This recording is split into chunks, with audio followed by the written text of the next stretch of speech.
I saw that I used the computer speaker to record the previous podcast, and there was a lot of racket going on outside. I'll check it. If it's not properly audible, then I'll re-record it. But in case I leave it, then you know what happened. Okay, so Bureau of Meteorology also does incredible amount of work in engaging users and getting feedbacks. So they are constant upgrading of the system and the communication system. The focus here is on communicating and disseminating the forecast. So they do updates to the website. Obviously everybody does now. A climate and water outlook video provided monthly on the Bureau of Meteorology website and YouTube, and also broadcast on a national television program called Landline, where it reaches an estimated audience of 500,000, which is a significant fraction of Australia's population who are interested in using the information or deem that they need this information. The program gets a free segment, while BOM Outlook gets free dissemination to a target audience like agriculture, which is one of the biggest users in Australia. National Climate and Water Briefing, whose primary audience is public sector senior officials who make medium to long-term policy and planning decisions, so very different use of the information. The uncertainty levels tolerated also tend to be dependent on the sectors. Webinars, primary audience is state-based extension officers, so agricultural people who communicate with the farmers. Email direct marketing, including subscription service that provides users an e-alert whenever new climate outlooks are issued, so you can be a listed member. There are more than 5,000 subscribers to this list, with industry stakeholders and media making up a large component of the subscribers. This book is already a few years old, so this number would have been much larger by now. Media activities, outlooks are posted in the BOM's media newsroom, and key spokespeople are available for more in-depth media inquiries. Social media campaigns on sites such as Facebook, Twitter, LinkedIn, distribution of key messages and talking points for BOM staff and forecasters who may be performing media and having discussions with stakeholders.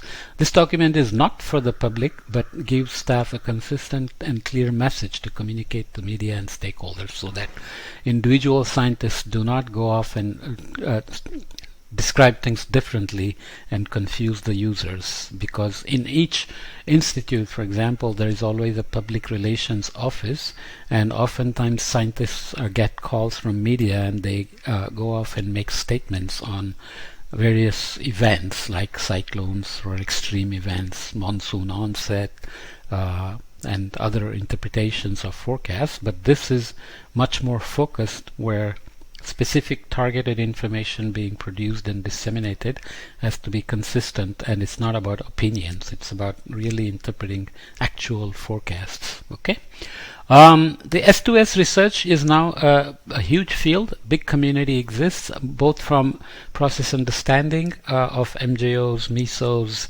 and other subseasonal fronts, whatever, coastal features and so on. And there is also predictive understanding and a prediction community, which coordinates together to improve predictions, compare predictions, calibrate them, do multi-model ensembles, and so on.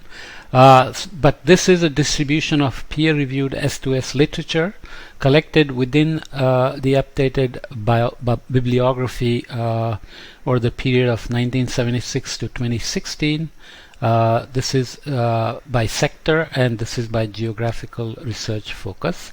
So you can see here agriculture is the biggest in terms of the number of studies in peer-reviewed literature. There are general, and then you have various things like water management, fisheries, energy, which is becoming more and more cognizant of using forecasts, especially weather and S2S, to manage problems with renewables like intermittency and dispatchability, for example, to plan for spikes in demand and how to tide through them when renewables cannot be dialed up whenever you want, right? And there is disaster risk management, health, which will become more and more as we get out of COVID, for example. And by region here, United States is big, Africa is big, Europe, India is not specifically identified, but let's see, even Asia is not identified here, but we know that China and India do massive amount of S2S research now, especially in the last decade or so. And we will go through one monsoon examples of extended range forecast. In terms of disseminating and actually reaching users, there are many private and public players. Agroclimate is a good example, a smart way to manage diseases in a strawberry, very specific translation of S2S forecasts to horticulture. This is Africa risk view, so you can see drought index, population affected, response costs, so all kinds of information. Africa has had a long time seasonal outlook forum, which is now getting finer in scale and in terms of the information provided. Lots of work done by the International Research Institute of Columbia University in combination with Red Cross and other regional governments, regional cooperative organizations, and so on. Energy, this is a new sector that's also receiving lots of demand for managing, as I said, energy with weather and S2S forecasts. So Aliasoft enhances your future. We transform energy market information into knowledge, intelligence, vision, and opportunities. So energy forecasting, energy price forecasting, there is energy forecasting services, consulting and application cases, and so on. User engagement, always important. So user workshop held by BOM again in Darwin, Australia in 2016, and an on-site farm visit as a part of the user workshop in Longreach, Queensland in 2016. As I said before, Bureau of Meteorology is very fine-tuned in terms of seeking feedbacks for constantly updating their forecast system. And they believe in this co-production as well, and now the experiences show around the world that co-production using engaging users in the production of the forecasts and the way they are displayed makes a huge difference in the use and usability of the forecasts. Disaster risk, maybe I should leave this for the next podcast. But you get the idea. We will look at other applications like disaster risk reduction and coastal resource management or coastal inundation flooding management and other issues at S2S timescales as well. As cyclones come up now, obviously cyclone is something that begins to fall into weather timescales as it is active and being tracked and forecasted.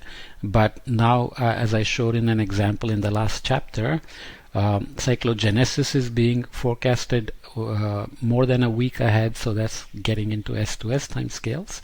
And then the disaster risk management is kind of the ready, set, go framework of, for example, right now US declared that forecasted that 2021 will be a more than normal activity in terms of hurricanes. So this you can think of as a ready step where FEMA and the Federal Emergency Management Agency and local governments, coastal cities and so on get ready for a season that could be very active, and then S2S and weather timescales will take us into the set and go step of managing cyclones, hurricanes for example. Okay.